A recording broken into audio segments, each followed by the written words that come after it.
Bienvenidos a las historias de Lilith. Hola querido oyente, bienvenido, bienvenida. Este es el capítulo 13 de este segundo cuento de las aventuras del comisario Maigret.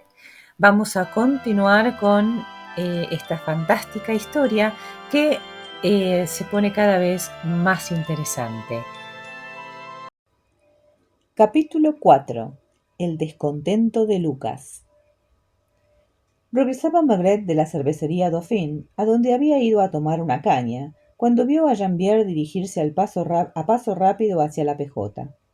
Mediaba la tarde y hacía casi calor. El sol había perdido su palidez y por primera vez en aquel año Maigret había dejado su abrigo en el despacho. Gritó «¡Hep!» 2 o 3 veces. Jambier se detuvo, lo divisó y fue hacia él. «¿Te apetece una copa?» El comisario, sin una razón precisa, no tenía ganas de volver tan pronto al Quai des Orfèvres. La primavera debía haber llegado para algo, lo mismo que la atmósfera turbulenta en que se hallaba metido desde la víspera. Le parecía a Maigret que Jambier tenía un aspecto extraño, el de un hombre que no está seguro si va a ser felicitado o a recibir un rapapolvo. En vez de quedarse en el bar, fueron a sentarse a la sala del fondo, donde a aquella hora no había un alma. ¿Cerveza? Sí, hágame el favor. Permanecieron callados hasta que le sirvieron. No somos los únicos en vigilar a la señorita, patrón, murmuró entonces Jambier. Tengo incluso la impresión de que hay un montón de gente que se interesa por ella. Cuenta. Mi primer cuidado esta mañana fue el de ir a darme un garbeo por los alrededores del ministerio, en el Boulevard Saint-Germain. Apenas me hallaba a 100 metros de distancia cuando divisé a Rougier, quien en la acera opuesta parecía interesarse por los gorriones. Ambos conocían a Gastón Rougier, un inspector de la calle de los Saucis con quien, por lo demás, mantenían las mejores relaciones. Era un buen muchacho que vivía en las afueras y llevaba siempre los bolsillos llenos de fotografías de sus 6 o 7 hijos. ¿Te vio? Sí.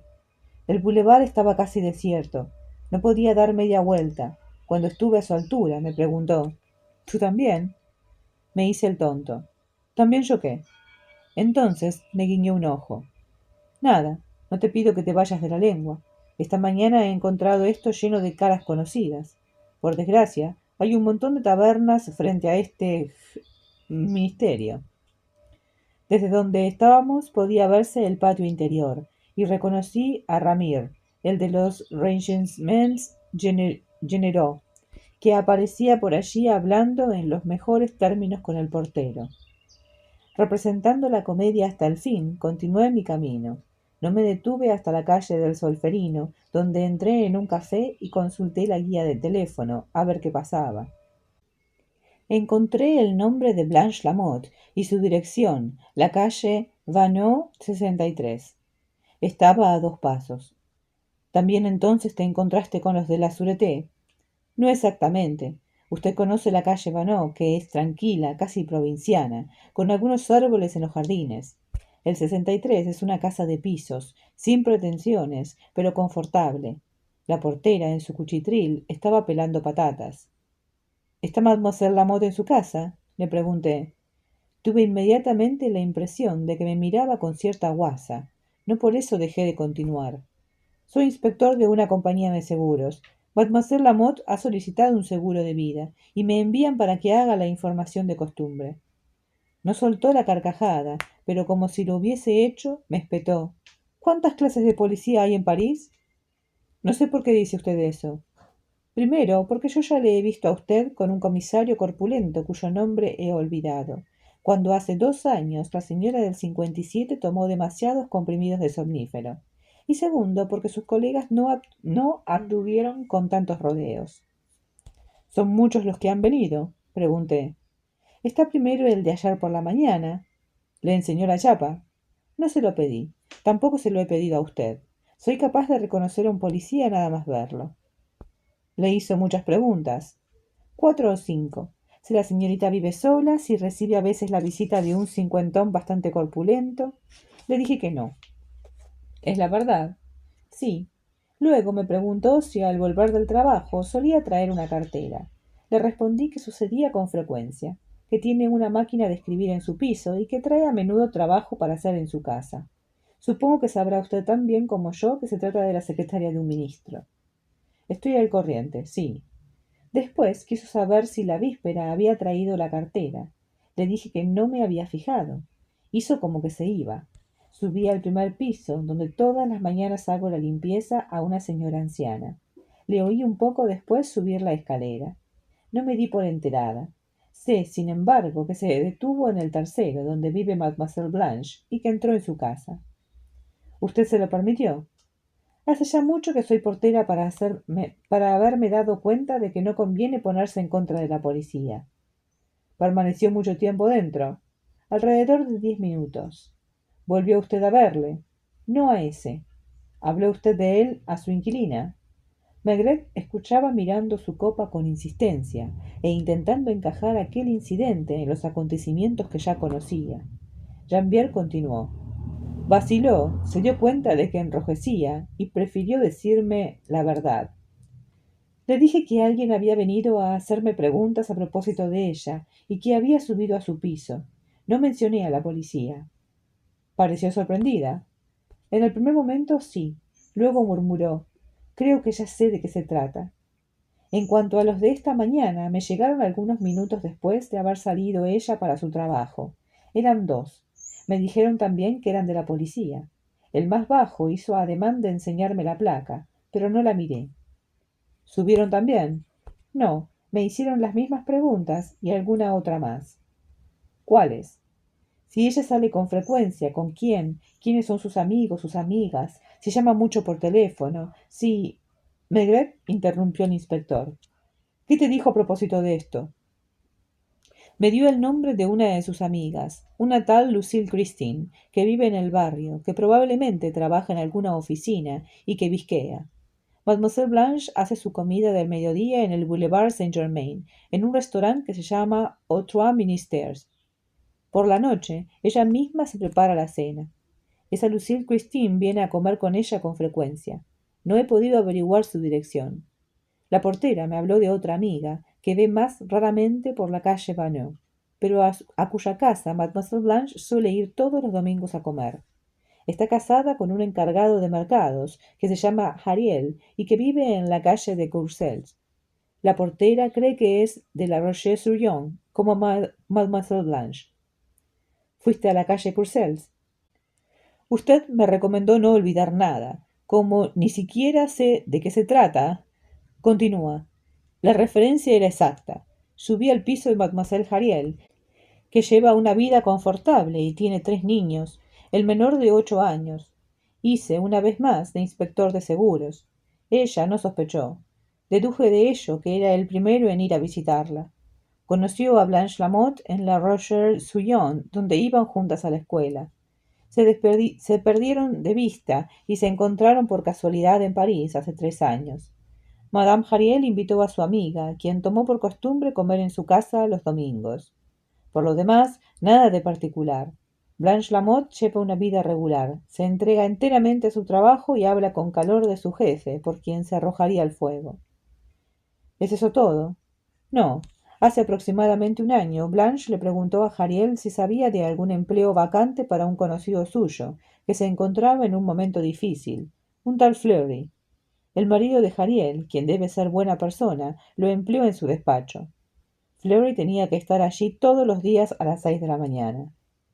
¿Qué sucedió? Trabajó durante 3 días, después de los cuales no volvió a vérsele por allí, y jamás se presentó a dar excusas. Mademoiselle Blanche estaba avergonzada. Fue ella quien se disculpó por él. Volví al Boulevard Saint-Germain con idea de entrar en los Trois Ministères. Vi desde lejos, siempre de guardia, no solo a Gaston Rougier, sino a otro de sus colegas, cuyo nombre he olvidado. Maigret se esforzaba en poner orden en todo aquello. El lunes por la noche, Auguste Point había ido a su piso del Boulevard Pasteur y había dejado allí el documento de Calame, creyéndolo más seguro que en otra parte. Sin embargo, alguien que se hacía pasar por policía se había presentado la mañana del martes en la calle Vanneau, en el domicilio de Mademoiselle Blanche, y después de haber hecho a la portera algunas preguntas sin importancia, se había introducido en su piso. Era realmente un policía. Si lo era, el asunto olía mucho peor de lo que el comisario había imaginado. Tenía sin embargo la intuición de que aquella primera visita nada tenía que ver con la calle de los Saucis. Era el mismo hombre el que, no hallando nada en casa de la secretaria, se había dirigido inmediatamente al Boulevard Pasteur y se había apoderado del informe Calame. ¿No te lo ha descrito?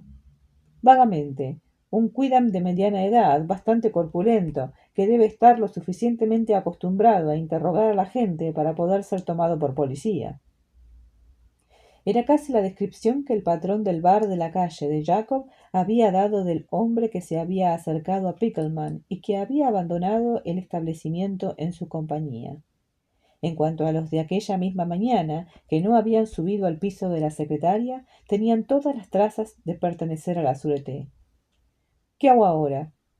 No lo sé.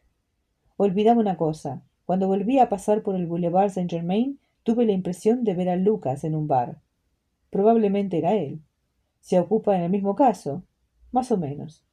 Tengo que continuar cuidándome de la señorita. Volveremos a hablar cuando haya visto a Lucas. Espérame aquí un momento. Maigret fue hacia el teléfono y llamó a la PJ. ¿Ha vuelto Lucas? Todavía no. Eres tú, Torrens. En cuanto vuelva, ¿quieres enviármelo a la Brassiere Dauphine? Un muchacho pasaba por la calle con la última edición de los periódicos de la tarde, que llevaba grandes titulares, y Maigret se dirigió hacia el umbral y buscó el dinero en el bolsillo. Cuando volvió a sentarse junto a Jambier, extendió el periódico ante ellos. El título a toda página decía: «Se ha fugado Arthur Nicot». La noticia era lo bastante sensacional como para haber obligado al periódico a transformar la primera página. El asunto de Clairefonds toma una dirección inesperada, a la cual hubiera debido atenerse a alguno de los interesados. Se sabe que a partir del día siguiente de la catástrofe, la opinión pública se conmovió y pidió que todas las responsabilidades fuesen exigidas con diligencia. La empresa Nicot y Grain, que hace 5 años construyó el desde entonces excesivamente famoso sanatorio, según los iniciados, hubiera debido ser objeto de una investigación tan severa como inmediata. ¿Por qué no se ha llevado a cabo? Es lo que sin duda se nos explicará en los próximos días. Pero lo que sucede ahora es que Arthur Nicot, temeroso de presentarse en público, ha creído conveniente esconderse en un pabellón de caza que posee en Sologne. Parece que la policía está al corriente. Se asegura incluso que fue ella misma quien aconsejó al conocido hombre de negocios que desapareciese momentáneamente de la circulación, a fin de evitar cualquier incidente. Únicamente esta mañana, 4 semanas después de la catástrofe, se ha decidido en las altas esferas políticas llamar a Arthur Nicot y hacerle las preguntas que están en todos los labios. 2 inspectores de la Sûreté se presentaron muy temprano en el pabellón, donde no encontraron más que a un guardia. Este les dijo que su amo había partido la víspera por la noche con destino desconocido. No lo ha sido por mucho tiempo. Hace 2 horas que nuestro corresponsal en Bruselas nos telefonó que Arthur Nicot ha llegado a aquella ciudad a media mañana y que ocupa un lujoso departamento en el Hotel Metropole. Nuestro corresponsal consiguió entrevistar al empresario y hacerle algunas preguntas que reproducimos íntegramente, así como las respuestas. ¿Es cierto que ha abandonado usted bruscamente el pabellón de Solón por haber sido advertido que la policía iba a presentarse en él? Es absolutamente falso. Ignoraba e ignoro aún las intenciones de la policía, quien desde hace un mes sabe demasiado bien dónde encontrarme. ¿Ha abandonado usted Francia en previsión de nuevos acontecimientos? He venido a Bruselas porque algunos negocios de construcción me solicitan aquí. ¿Qué negocios son esos? La construcción de un aeropuerto, de la que he sido encargado. ¿Tiene usted intención de volver a Francia y ponerse a disposición de las autoridades? No tengo la menor intención de cambiar en nada mis planes. ¿Quiere usted decir entonces que permanecerá en Bruselas hasta que el asunto de Clairefonds se haya olvidado? Repito que permaneceré aquí todo el tiempo que mis asuntos requieran, incluso en el caso de que se lance contra usted una orden de arresto. Ha habido tiempo de sobra durante un mes para interrogarme. Peor si no lo han hecho. ¿Ha oído usted hablar del informe Calame? No sé de lo que me habla. Con estas últimas palabras, Arthur Nicot puso fin a la entrevista, que nuestro corresponsal nos telefonió rápidamente. Parece, aunque nosotros no hayamos podido confirmarlo, que una joven rubia y elegante, no identificada aún, ha llegado una hora después de Nicole y ha sido directamente conducida a su departamento, donde todavía se encuentra en estos instantes. En la calle de los Auxiers se nos confirma que dos inspectores fueron a Solón con el fin de hacer algunas preguntas al hombre de negocios. Cuando hemos hablado de la orden de arresto, se nos respondió que por el momento no ha habido tal orden. ¿Es este nuestro caso? Gruñó Jean-Pierre, haciendo una mueca. Este es. Abrió la boca, sin duda para preguntar a Maigret por qué se ocupaba de un asunto político tan sospechoso como aquel. No dijo nada. Veían a Lucas atravesar la plaza, arrastrando un poco la pierna izquierda, según su costumbre.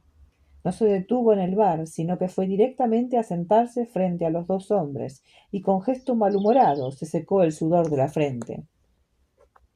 Señalando el periódico con un tono de reproche que jamás usaba en presencia de Maigret, dijo: «Acabo de leerlo». Y el comisario se sentía algo culpable ante sus dos colaboradores. También Lapointe debía saber ahora de qué se trataba. «¿Una caña?», propuso Maigret. «No, un Pernod». También aquello iba mal con el carácter de Lucas. Esperaron a que le hubiesen servido y hablaron entonces a media voz. «Espero que te hayas tropezado por todas partes con gente de la gran casa». Era el modo familiar con que acostumbraban designar la Sûreté Nacional. «Bien podía usted haberme aconsejado que anduviera con cuidado», gruñó Lucas. «Si se trata de adelantárseles, prefiero advertirle que caminan varios largos pasos delante de nosotros».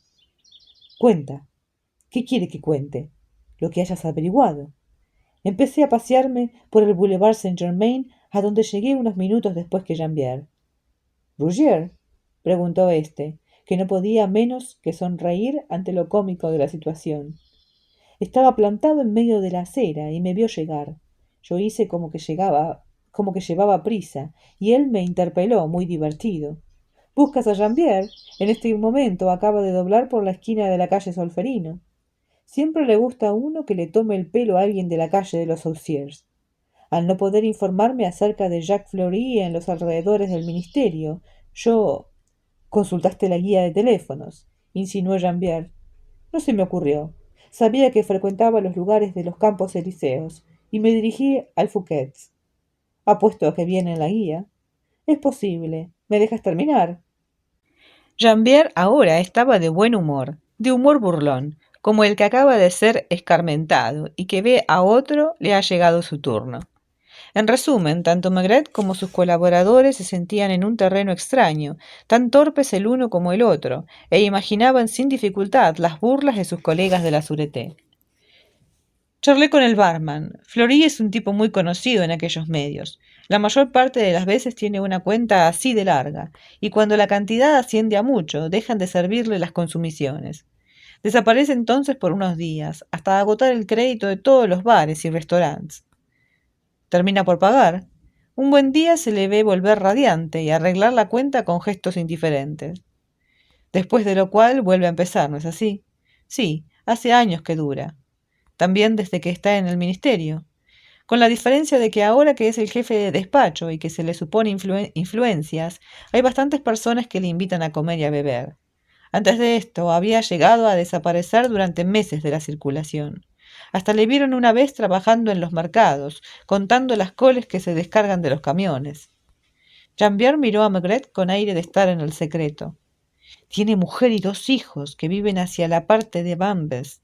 Está obligado a enviarles con qué vivir. Su mujer, por fortuna, tiene un empleo, algo así como ama de llaves, en casa de un viejo que vive solo. Sus hijos también trabajan.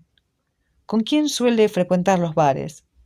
Durante bastante tiempo, con una cuarentona morena y opulenta al parecer, a quien todo el mundo llamaba Marcel y de la que parece enamorado.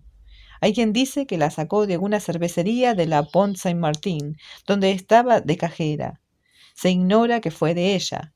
Ahora, desde hace algo más de un año, está liado con una tal Jacqueline Page, y vive con ella en un piso de la calle Washington, encima de una mantequería italiana. Jacqueline Page tiene 23 años y ha trabajado de extra en alguna película. Procura ser presentada a todos los productores, directores y actores que frecuentan el Fouquet's y se porta con ellos todo lo amablemente que desee. Fleury está enamorado. Lo parece. Celoso. Eso dicen, solo que no se atreve a protestar y hace como que no se da cuenta. ¿La has visto? Me pareció que debía darme una vuelta por la calle de Washington. ¿Qué cuento le metiste? No tuve necesidad de contar nada. En cuanto me abrió la puerta, gritó: «¡Otro más!». Jean-Pierre y Maigret no pudieron menos que sonreír. «¿Otro más qué?», preguntó Maigret, que sin embargo conocía de antemano la respuesta. «Otro policía, lo sabe usted de sobra. Antes que yo habían estado allí otros dos. Por separado, juntos. Le interrogaron a propósito de Fleury. Le preguntaron si solía trabajar por las noches y si llevaba consigo a casa documentos del ministerio. ¿Qué les respondió? Que por las noches tenían otras cosas que hacer. Es una muchacha sin pelos en la lengua. Por si le interesa, le diré que su madre es sillera en la iglesia de Picpus. Le registraron el piso. Echaron un vistazo a las habitaciones. No se puede hablar de piso. Más bien parece un campamento. La cocina sirve todo lo más para preparar el café de la mañana. Las otras habitaciones, un salón, dormitorio y lo que debía ser comedor, están en desorden, con zapatos y ropa interior femenina por aquí y por allá, revistas, discos, novelas baratas, sin contar las botellas y los vasos. ¿Suele ver a Jacqueline a la hora de comer? Pocas veces. La mayor parte de los días permanece en la cama hasta media tarde. De vez en cuando él le telefonea por la mañana para concertar una cita en algún restaurante. Tiene muchos amigos, todos los que frecuentan las mismas boîtes. Eso es todo.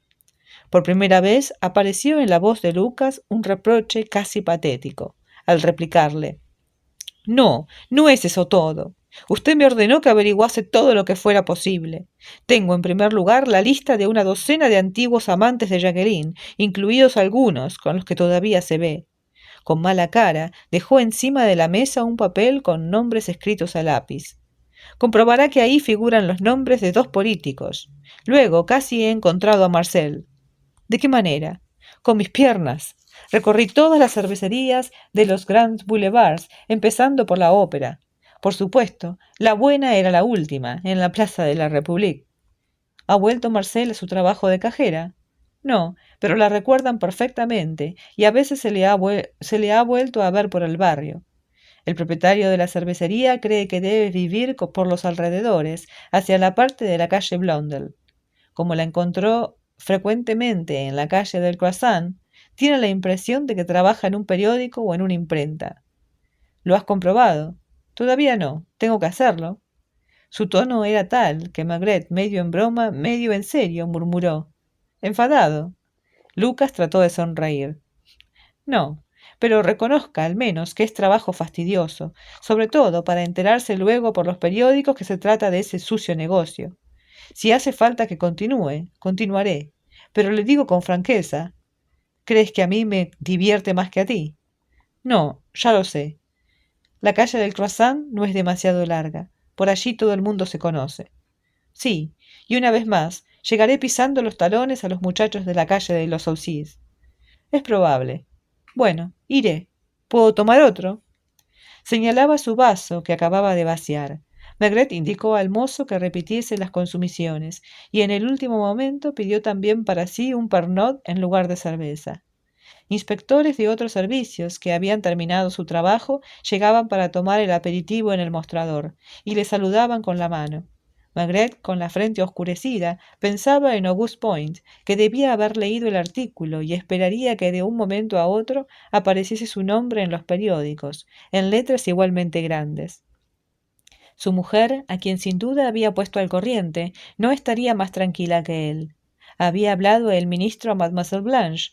Se daban cuenta los tres del trabajo subterráneo que se llevaba a cabo alrededor de ellos. «¿Qué hago?», preguntó Jean-Pierre, con el tono de alguien a quien el trabajo fastidiaba pero que se resignaba. «¿Te atreves a vigilar la calle Vanneau? ¿Durante toda la noche?». «No, hacia las 11, por ejemplo, enviaré a Torrens para que te releve». «¿Piensa usted que sucederá algo?». «No», confesó Maigret. No tenía la menor idea. o más bien tenía un montón de ellas, pero de tal modo embarulladas que no había manera de ver claro. Una vez más, era necesario volver a los hechos más sencillos, a los que se podía controlar.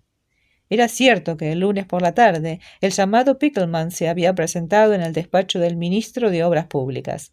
Había tenido que dirigirse al portero de servicio y llenar una ficha. Maigret no la había visto, pero debía estar archivada, y además Point no podía haber inventado aquella visita. Dos personas, al menos, que se hallaban en los despachos vecinos, podían haber oído la conversación: Mademoiselle Blanche y Jacques Fleury. Esto debía haberlo pensado también la Sûreté, puesto que había dado orden de registrar sus domicilios. ¿Había Pickleman llevado realmente el informe Calame a Auguste Point? A Maigret le parecía inverosímil que el ministro hubiera montado toda aquella comedia, que por lo demás hubiera carecido de sentido. Por tanto, Point había ido a su domicilio particular, en el Boulevard Pasteur, y había dejado allí el documento en su escritorio. El comisario también creía esto. La persona, pues, que al día siguiente por la mañana se había presentado en casa de Mademoiselle Blanche y había registrado su piso, no estaba segura del lugar donde se encontraba el informe. Y por la tarde el documento había desaparecido ya. El miércoles por la mañana Pickleman desaparecía a su vez. Al mismo tiempo, y por vez primera, el diario de Joseph Masculin hacía referencia al informe Calame y preguntaba abiertamente quién había escondido el documento. Maigret empezó a mover los labios, hablando bajo, como para sí mismo. Una de dos, dijo: o han robado el informe para destruirlo, o lo han robado para servirse de él. Hasta ahora no parece que nadie lo haya utilizado aún. Lucas y Jambier escuchaban sin intervenir, a menos que bebió lentamente la mitad de su vaso y se limpió los labios. La cosa parece complicada, pero en política pocas veces las cosas son sencillas. Solamente la o las personas complicadas en el asunto Clearfont tienen interés en destruir el documento. Si por tanto se considera que el informe desapareció después de haber flotado durante unas horas en la superficie, las sospechas recaerán automáticamente sobre ellos. Creo que comprendo, murmuró Jambier. Una treintena de políticos, al menos, sin contar al mismo Nicot, están amenazados de escándalo, o de algo peor, por este asunto. Si se consigue atraer la sospecha sobre uno solo, si se crean pruebas contra él, y si este individuo es vulnerable, se obtiene la víctima ideal. Auguste Point carece de defensa. Los dos colaboradores le miraban asombrados. Maigret había olvidado que no estaban al corriente de una parte del asunto. En aquel momento, pues, se había sobrepuesto el límite más allá del cual no era posible tener secreto con ellos. Figura en la lista de los invitados de Nicot en Samoa, dijo. Su hija recibió del empresario una estilográfica de oro como regalo de Navidad. ¿Ha visto usted al ministro?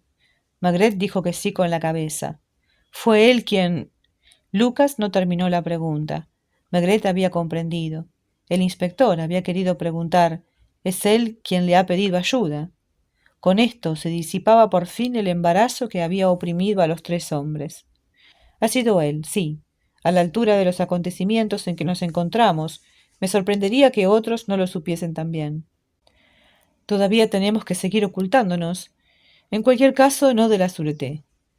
Permanecieron aún un cuarto de hora ante sus vasos.